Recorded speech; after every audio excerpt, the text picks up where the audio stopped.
तो नेक्स्ट जो है वो है हमारे पास बेसोफिल्स। तो बेसोफिल्स का लीस्ट नंबर होता है, हमने पढ़ा कि सबसे ज्यादा नंबर किसका है, न्यूट्रोफिल्स का। न्यूट्रोफिल्स के बाद किसका नंबर होता है, लेम्फोसाइट्स का। तो लेम्फोसाइट का नंबर होता है, उसके बाद मोनोसाइट का, मोनोसाइट के बाद यूसिनोफिल्स का, यूसिनोफिल्स के भी बाद किसका नंबर आता है, बेसोफिल्स का। तो बेसोफिल सबसे ही कम नंबर होता है किसका, बेसोफिल्स का। तो बेसोफिल का अगर अमाउंट देखें 0.5 से 1% है, तो मतलब ये योसिनोफिल से भी कम है, जो कि 1% से 3% थी।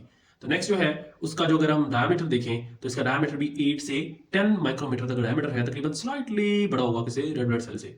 तो उसका अगर हम न्यूक्लियस देखें तो जो इसका न्यूक्लियस है वो इरेगुलर न्यूक्लियस होता है और विजिबल नहीं होता। इसका जो न्यूक्लियस होता है वो इरेगुलर न्यूक्लियस होता है और दूसरा जो है वो विजिबल भी नहीं होता। तो वो विजिबल इसलिए नहीं होता क्योंकि अब हाँ ये जो अगर फॉर एग्जांपल ये बेसोफिल है, बेसोफिल का ये क्या है जी, इरेगुलर सा न्यूक्लियस हो गया और उसके ऊपर क्या होते हैं, बहुत ज्यादा ग्रेन्यूल्स होते हैं। उसके बहुत ज्यादा ग्रेन्यूल्स होने की वजह से हमें इसका न्यूक्लियस जो है वो नजर नहीं आएगा।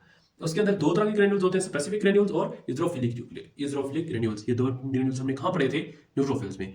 अगर आपने इनके बारे में फर्दर जानना है तो न्यूट्रोफिल वाली वीडियोस में आप देख सकते हैं कि स्पेसिफिक ग्रेन्यूल्स और इज़ोफिलिक ग्रेन्यूल्स क्या होते हैं।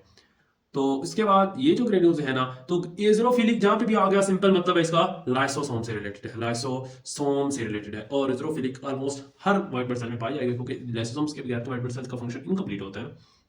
तो इन जो ग्रेन्यूल्स हैं इसके पास हेपारिन होती है, इसके पास हेपारिन होती है, हिस्टामिन होती है, हेपारिन सल्फेट होती है। आपको पता होना चाहिए हेपारिन सल्फेट क्या चीज है, ये हमारे पास एक तरह की एक गैग की टाइप है और हेपारिन भी एक गैग्स की टाइप है।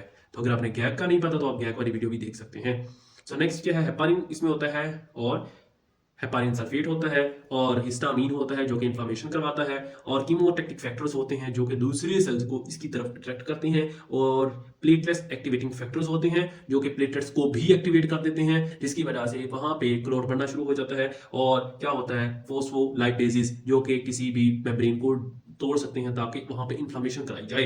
तो वहां पे वो जब अब हमारे पास ये क्या है, हमारे पास ब्लड वेसल है। तो ब्लड वेसल है तो ब्लड वेसल्स के अंदर जो यहाँ के फॉर एग्जाम्पल यहाँ पे इंजरी हो गई, तो यहाँ पे इंजरी हुई तो यहाँ पे क्या रिलीज होना शुरू होगा, हिस्टामीन रिलीज होगा। हिस्टामीन क्या रिलीज होगा ताकि ज्यादा से ज्यादा ब्लड को यहाँ पे कैप्चर कराया जा सके। यहाँ पे क्या होगी, इन्फ्लामेशन होगी। इन्फ्लामेशन कौन करवाएगा, हिस्टामीन। तो हिस्टामीन रिलीज किसने करवाया, बेसोफिल ने। तो बेसोफिल का क्या काम है, हिस्टामीन और हेपारिन रिलीज करके क्या कराना, इन्फ्लामेशन कराना। और उससे क्या होगा, प्लेटलेट्स एक्टिवेटिंग फैक्टर से क्या होगा कि प्लेटलेट्स यहाँ पे अकोमोडेट होना शुरू हो जाएंगे ताकि अगर कोई वोंड है तो उसको हील किया जाए, उसको थ्रम्बस बनाया जाए। ठीक है, उसके बाद फोस्फोलाइपेज होगा ताकि अगर यहाँ से इसने किसी व्हाइट ब्लड सेल्स ने डायलिसिस करनी है, यहाँ पे मूव करना है बाहर, तो वो उसके लिए भी जाना आसान हो जाए। तो इसके पास फॉस्फेटेसिस भी है जो कि मेम्ब्रेन को, वो मेम्ब्रेन की फोस्फेटस को ब्रेक कर सकता है।